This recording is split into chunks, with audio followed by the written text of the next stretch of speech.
Sir ನಮಸ್ಕಾರ. ನಮಸ್ತೆ sir. Sir ನಿಮ್ಮ ಹೆಸರು? ಜಗದೀಶ್. ಸರ್ ಇದು ಯಾವ ಊರು ಬರುತ್ತೆ? ಚಿಕ್ಕೋಗ್ಲೂರು. ಇದು ಚಿಕ್ಕೋಗ್ಲೂರು ಯಾವ ತಾಲೂಕು? ಚನ್ನಗಿರಿ ತಾಲೂಕು. ಚನ್ನಗಿರಿ ತಾಲೂಕು ಬರುತ್ತಾ? ಸರ್ ಇದು ತೋಟ ಎಷ್ಟು ಎಕರೆ ಬರುತ್ತೆ ಸರ್ ನಿಮ್ಮದು? ಇದು 3 ಎಕರೆ ತೋಟ ಸರ್. ಇದು 3 ಎಕರೆ ತೋಟ. ಸರ್ ಇದು ಲಾಸ್ಟ್ ಟೈಮು ಈ ತೋಟಕ್ಕೆ ನೀವು ಯಾವ ಥರ ಗೊಬ್ಬರ ಅಪ್ಲೈ ಮಾಡಿದ್ರಿ ಅಥವಾ ಏನಾದ್ರು ಬಯೋ ಫರ್ಟಿಲೈಸರ್ಸ್ ಏನಾದ್ರು ಅಪ್ಲೈ ಮಾಡಿದ್ರಾ? ಇಲ್ಲ, ಲಾಸ್ಟ್ ಟೈಮು ಓನ್ಲಿ ನಾವು ಸರ್ಕಾರಿ ಗೊಬ್ಬರ ಅಷ್ಟೇ ಹಾಕಿದ್ವಿ ಹೋದ ವರ್ಷ.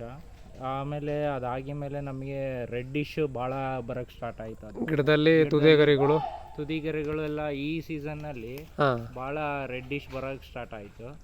ಬಟ್ ಅದಾಗಿ ಮೇಲೆ ಶ್ರೀನಿವಾಸ್ ಅವ್ರನ್ನ ನಾವು ದಾವಣಗೆರೆಯಲ್ಲಿ ಒಂದು ಡ್ಯಾಮ್ ಕೋಸ್ಟ್ ಅಡಿಕೆ ಫಂಕ್ಷನ್ ಇತ್ತಲ್ಲ, ಅಡಿಕೆ ಫಂಕ್ಷನ್ನಲ್ಲಿ ಶ್ರೀನಿವಾಸ್ ಅವರು ಭೇಟಿ ಆದರು ನಮಗೆ.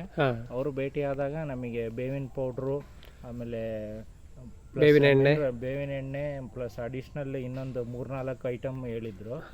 ಅದಕ್ಕೆ ನಾವು ಫಸ್ಟಿಗೆ ಇದು ಹೊಸದಲ್ಲ, ಹಂಗಾಗಿ ನಮಗೂ ಯಾಕೋ ಡೌಟ್ ಅನಿಸ್ತು.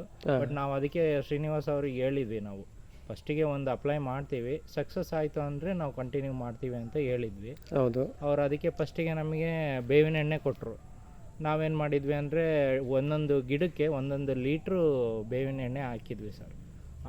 ಆಗಿ ಮೇಲೆ ಒಂದು ವಾರ ಬಿಟ್ಟು ಇನ್ನು ಉಳ್ಕಿದ್ದು ಕಂಟೆಂಟ್ ಇರೋಂಥ ಆಗಿ ಮೇಲೆ ಬಯೋ ಫರ್ಟಿಲೈಸರು, ನ್ಯೂಟ್ರಿಯೆಂಟ್ಸು ಮತ್ತು ಇನ್ನೊಂದು ಗ್ರೋತ್ ಪ್ರೊಮೋಟರ್ ಒಂದು ಕೊಟ್ಟಿದ್ರು, ಅದನ್ನು ಹಾಕಿದ್ವಿ. ಮೈಕ್ರೋ ನ್ಯೂಟ್ರಿಯೆಂಟ್ಸ್ ಅಂದರೆ ನೀವು ವಾಟರ್ ಸಾಲ್ಯುಬಲ್ ಅಲ್ಲೇ ಕೊಟ್ಟಿದ್ದೀರಾ? ನೀರಲ್ಲೇ ಮಿಕ್ಸ್ ಮಾಡಿ ಕೊಟ್ಟಿರೋದು. ನಾವು ಗಿಡಕ್ಕೆ ಎಷ್ಟು ಥರ ಹಾಕಿದ್ರಿ ಸರ್? ಎಷ್ಟು ಲೀಟ್ರ್ ಥರ? ನಾವು 1 ಲೀಟ್ರ್ ನೀರು ಹಾಕಿದ್ವಿ.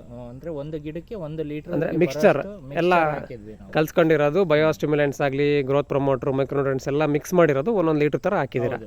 ನಾವು 1 ಗಿಡಕ್ಕೆ 1 ಲೀಟ್ರ್ ಹಾಕಿದ್ವಿ. ಹಾಂ ಸರ್. ಈಗ ಹಾಕಿ ಎಷ್ಟು ತಿಂಗಳಾಯ್ತು ಸರ್? ಈಗ ಹಾಕಿ ನಾವು ಸುಮಾರು ಒಂದು 6-7 ತಿಂಗಳಾಯಿತು. ಅಂದರೆ ನೀವು ಲಾಸ್ಟ್ 2024 ನವಂಬರಲ್ಲಿ ಹಾಕಿದ್ದೀರಾ ಅನ್ಸುತ್ತೆ ಸರ್. ಇವಾಗ ನಿಮಗೆ ಏನಾದ್ರು ಚೇಂಜಸ್ ಅನಿಸ್ತಾ ಇದೆಯಾ ತೋಟದಲ್ಲಿ? ಇವಾಗ ಭಾಳ ಚೇಂಜಸ್ ಇದೆ. ಆ್ಯಕ್ಚುಲಿ ಲಾಸ್ಟ್ ಸೀಸನ್ನಲ್ಲಿ ನಮ್ಮದು ಪೂರ್ತಿ ರೆಡ್ಡಿಶ್ ಇತ್ತು. ಗರಿಗಳೆಲ್ಲ ಸ್ವಲ್ಪ ಹಳದಿ ಆಗಿದ್ದು. ಆಮೇಲೆ ನಮಗೆ ಹಳ್ಳೆಲ್ಲ ಇಷ್ಟೊತ್ತಿಗೆ ಭಾಳ ಉದುರಿದ್ವು. ಬಟ್ ಈ ಸಲ ಮಳೆ ಚೆನ್ನಾಗಿದೆ, ಓಕೆ. ಬಟ್ ರೆಡ್ಡಿಶ್ ಭಾಳ ಕಂಟ್ರೋಲ್ ಆಯಿತು ನಮಗೆ. ಅಂದರೆ ಅದು ಡಿಸೀಸ್ ರೋಗ ಇತ್ತಲ್ಲ, ಅದು ಕಂಟ್ರೋಲಿಗೆ ಬಂದಿದೆ. ಆಮೇಲೆ ಕೆಲವೊಂದು ಗಿಡಗಳು ಭಾಳ ನಮಗೆ ಗರಿಗಳು ಮುಗುಚಿದ್ವು. ಅಂದರೆ ಇಳಿ ಬೀಳ್ತಾ ಇದ್ವಿ ಮಡಿಸ್ಕೊಂಡು. ಬೇವಿನ ಎಣ್ಣೆದು ಅದು 2 ಅಷ್ಟು ಹಾಕಿದ್ರಿಂದ ಈಗ ಭಾಳ ಚೆನ್ನಾಗಿದೆ ಗಿಡ. ಒಳ್ಳೆ ಕುಂಚಿಗೆನೂ ಕಟ್ಕೊಂಡಿದೆ. ಸ್ವಲ್ಪ ಕಾಯೆಲ್ಲ ಸೈಜ್ ಆಗ್ತಾ ಇದೆ. ಆಮೇಲೆ ನಮಗೆ ಫ್ಲವರ್ ಡ್ರಾಪಿಂಗ್ ಈ ಸಲ ಹೆಂಗಿದೆ? ಈ ಸಲ ನಮಗೆ ಜಾಸ್ತಿ ಡ್ರಾಪಿಂಗ್ ಇಲ್ಲ, ನೀವೇ ನೋಡಿದ್ರಲ್ಲ ತೋಟದಲ್ಲಿ ಅಷ್ಟೆಲ್ಲೂ ಕಾಣಿಸ್ತಾ ಇಲ್ಲ ನೋಡ್ರಿ. ನಾವು ಮತ್ತೆ ಕಲ್ಟಿವೇಶನ್ ಮಾಡಿದ್ದೀವಿ. ಕಲ್ಟಿವೇಶನ್ ಮಾಡಿದ್ರು ಸ್ಲಾಶರ್ ಮಾಡಿದ್ದೀರಾ? ನಾವು ಏನು ಡ್ರಾಪ್ಸಿಂಗ್ ಇಲ್ಲ. ಮೊನ್ನೆ ಬೇಸಿಗೆನಲ್ಲಿ ಮಾರ್ಚ್ ಏಪ್ರಿಲ್ ಬೇಸಿಗೆನಲ್ಲಿ ಏನು ಕೂಡ ನಿಮಗೆ ಅಷ್ಟು ಗಿಡದಲ್ಲೇನು ಗಿಡ ಬಳಲೋದಾಗ್ಲಿ, ಹಳದಿ ಆಗೋದು ಇಲ್ಲ, ಆ ಥರ ಏನೇನು ಆಗಿಲ್ಲ ನಮಗೆ. ನಾವು ಕಲ್ಟಿವೇಶನ್ ಮಾಡಿದ್ರು ಸಮೇತನೂ ಆ ಥರ ಆಗಿಲ್ಲ. ಕೆಲವರು ಕಲ್ಟಿವೇಶನ್ ಮಾಡಲ್ಲ ನಾವು, ಬಟ್ ಆದ್ರೂ ಮಾಡಿದ್ವಿ. ಹುಲ್ ಭಾಳ ಇತ್ತು, ಕಾಂಗ್ರೆಸ್ ಗಿಡ ಇತ್ತು ಅನ್ನೋ ಮಲ್ಚಿಂಗ್ ಮಾಡಿಸಿದ್ವಿ ಅಷ್ಟೇ. ಹಂಗಾಗಿ ನಮ್ದು ಈ ಸಲ ಏನೂ ಪ್ರಾಬ್ಲಮ್ ಆಗಿಲ್ಲ, ಚೆನ್ನಾಗಿದೆ. ಅದಕ್ಕೆ ಈ ಸಲ ಪ್ರಾಡಕ್ಟ್ ಬಗ್ಗೆ ಏನು ಒಪಿನಿಯನ್ ಹೇಳ್ಬೋದು ಸರ್? ಕ್ವಾಲಿಟಿ ಹೆಂಗಿತ್ತು ಏನು? ಸರ್ ನಾನು ಹೇಳೋದೇನು ಅಂದರೆ ಫಸ್ಟ್ ಯೂಸ್ ಮಾಡಿರಿ. ಯಾರೇ ಹೇಳ್ತಾರ ಅಂತ ಹೇಳಿ ಅವ್ರ ಅಭಿಪ್ರಾಯನ ತಗೋಬೇಡ್ರಿ. ಯಾವುದೇ ರೈತರೇ ಆಗಲಿ, ಫಸ್ಟ್ ನೀವು ಯೂಸ್ ಮಾಡಿರಿ. ನಿಮ್ಮ ತೋಟಕ್ಕೆ ಅದು ಸೂಟ್ ಆಗುತ್ತೆ ಇಲ್ಲ, ಫಸ್ಟ್ ನೀವು ಅದನ್ನು ಕಂಡ್ಕೊಂಡು ಆಗಿ ಮೇಲೆ ಅದು ಪ್ರಾಡಕ್ಟ್ ಚೆನ್ನಾಗಿದೆ ಇಲ್ಲ ಅಂತ ನೋಡ್ಕೋಬೋದು. ನೀವು ಸುಮ್ಮನೆ ಅವ್ರು ಹೇಳಿದರು ಇವ್ರು ಹೇಳಿದರು ಅಂತೇಳಿ ನೀವು ಫಸ್ಟಿಗೆ ಯೂಸ್ ಮಾಡಲಿಲ್ಲಂಗೆ, ನೀವು ಟೆಸ್ಟಿಂಗ್ ಮಾಡಲಿಲ್ಲಂಗೆ ಪ್ರಾಡಕ್ಟ್ ಸರಿ ಇಲ್ಲ ಅಂತ ಹೇಳೋಕ್ಕಾಗಲ್ಲ. ಆಮೇಲೆ ಇದೇನು ಪ್ಯೂರ್ ಆರ್ಗ್ಯಾನಿಕ್, ಇದು ಏನು ಏನಂತಾರೆ ಬಯೋ ಫರ್ಟಿಲೈಸರ್ಸ್ ಏನಲ್ಲ, ಕೆಮಿಕಲ್ ಬೇಸ್ಡ್ ಯಾವುದೂ ಇಲ್ಲ. ಬಯೋ ಇರೋದ್ರಿಂದ ನಿಮಗೆ ಭೂಮಿನೂ ಹಾಳಾಗಲ್ಲ. ಅಡಿಷ್ನಲ್ ಆಗಿ ನಿಮಗೆ ಹುಳುಗಳು ಸಮೇತನೂ ಗಿಡನ ಕುಂಚಿನ ಕಡಿಯಲ್ಲ. ಆಮೇಲೆ ನೀವು ಸ್ವಲ್ಪ ಸ್ಟಾರ್ಟಿಂಗ್ ಒಂದು ಜನವರಿನಲ್ಲಿ ನಾವು ಬಂದಾಗ ತೋಟದಲ್ಲಿ ಹೇಳಿದ್ರಿ ಸ್ವಲ್ಪ ಎರೆಹುಳುಗಳು ಮಣ್ಣೆ ಬೆರೆಸಿದಾವೆ ಸರ್, ಮಣ್ಣಲ್ಲೆಲ್ಲ ನೋಡ್ರಿ ಅಂತ.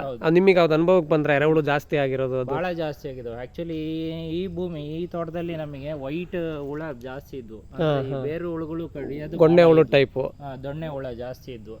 ನಾವು ಇವ್ರು ಆಯಿಲ್ ಯೂಸ್ ಮಾಡ್ದಂಗಿಂದ ದೊಣ್ಣೆ ಹುಳ ಸ್ವಲ್ಪ ಭಾಳ ಕಮ್ಮಿ ಆಗಿದಾವೆ. ಒಂದು 70% ಕಮ್ಮಿ ಆಗಿದಾವೆ. ಆಮೇಲೆ ಎರೆಹುಳುಗಳು ಮಣ್ಣೆ ಬೆರೆಸಿರೋದು ಆ ಥರ ಎಲ್ಲ ಭಾಳ ಆಗಿದಾವೆ ಸರ್. ಭಾಳ ಅಂದರೆ ಭಾಳನೇ ಆಗಿದಾವೆ. ನಮ್ಮ ಮೇಜರ್ ಏನಂದರೆ ನಮ್ಮದು ಗೇಟ್ ಹತ್ರ, ಆಮೇಲೆ ಸಣ್ಣ ಗಿಡಗಳ ಹತ್ರ ಆ ಥರ ಭಾಳ ನೋಡಿದ್ದೀವಿ ನಾವು. ಈಗ ಮಳೆ ಬಂದಮೇಲೆ ಇನ್ನೂ ಚೆನ್ನಾಗಿ ಇದಾಗ್ತವೆ, ಮಲ್ಟಿಪ್ಲಿಕೇಶನ್ ಆಗ್ತವೆ ಎರೆಹುಳು ಆಗಲಿ, ಜೀವಾಣುಗಳು. ಸೊ ನಿಮಗೆ ಒಟ್ಟು ಹಾಕಿದ್ದಕ್ಕೆ ಒಂದು ಸ್ಯಾಟಿಸ್ಫ್ಯಾಕ್ಷನ್ ಇದೆ ಸರ್? 100% ಸ್ಯಾಟಿಸ್ಫ್ಯಾಕ್ಷನ್ ಇದೆ. ಅದಕ್ಕೋಸ್ಕರನೇ ಅವ್ರನ್ನ ಈ ಸಲ ಇನ್ನೊಂದ್ಸಲಿ ಕರೆಸಿ ನಮ್ಮ ತೋಟ ನೋಡ್ರಿ, ನಮಗೆ ಇನ್ನೊಂದು ಸ್ವಲ್ಪ ಅಡಿಷ್ನಲ್ ಏನೇನು ಬೇಕು ಅಂತ ಹೇಳ್ರಿ ಅಂತಲೇ ಕರೆಸಿರೋದು ಸರ್. ಹಂಗಾಗಿ ನನಗಂತೂ ಭಾಳ ತೃಪ್ತಿ ಇದೆ. ಫರ್ಟಿಲೈಸರ್ ಹಾಕಿರೋದಕ್ಕೂ ತೃಪ್ತಿ ಇದೆ, ನೀಮ್ ಎಣ್ಣೆ ಹಾಕಿರೋದಕ್ಕೆ ಇನ್ನೂ ತೃಪ್ತಿ ಇದೆ. ಬಯೋ ಫರ್ಟಿಲೈಸರ್ಸು ಚೆನ್ನಾಗಿ ಕೆಲಸ ಮಾಡಿದೆ. ನಾವು ಹಂಗಾಗಿ ಈ ಸಲ ಸರ್ಕಾರಿ ಗೊಬ್ಬರ ಬಿಟ್ಟು ಇದನ್ನೇ ಕಂಟಿನ್ಯೂ ಮಾಡೋಣ ಅಂತೇಳಿ ಡಿಸೈಡ್ ಮಾಡಿದ್ದೀವಿ. ಬೇವಿನ ಪುಡಿ, ಮೆನ್ಯೂರು, ಬೇವಿನ ಪುಡಿ ಮತ್ತು ಮೆನ್ರು ಹಾಕಿ ಮಾಡೋಣ ಅಂತ ಮಾಡಿದ್ದೀವಿ. ನೋಡೋಣ ಈ ವರ್ಷನೂ ಹೆಂಗಾಗುತ್ತೆ ನೋಡಿ.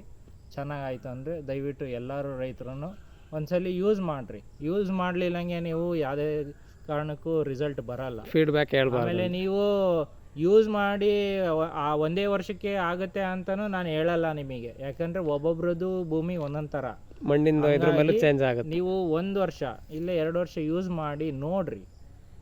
ಸುಮ್ಮನೆ ನೀವು ಯಾರೋ ಹೇಳ್ತಾರ ಅಂತ ಕೇಳಿ ನೀವು ಸುಮ್ಮನೆ ಸರ್ಕಾರಿ ಗೊಬ್ಬರ ಹಾಕಂತ ಭೂಮಿನ ಕೆಡಿಸ್ಕೋಬಾಡ್ರಿ. ಆದಷ್ಟು ಸಾವಯವ ಯೂಸ್ ಮಾಡಿರಿ, ಚೆನ್ನಾಗಿ ಇಳುವರಿ ತಗೊಳ್ರಿ, ಎಲ್ಲರೂ ಸುಖವಾಗಿರ್ರಿ. Thank you sir. Thank you so much. Thank you sir.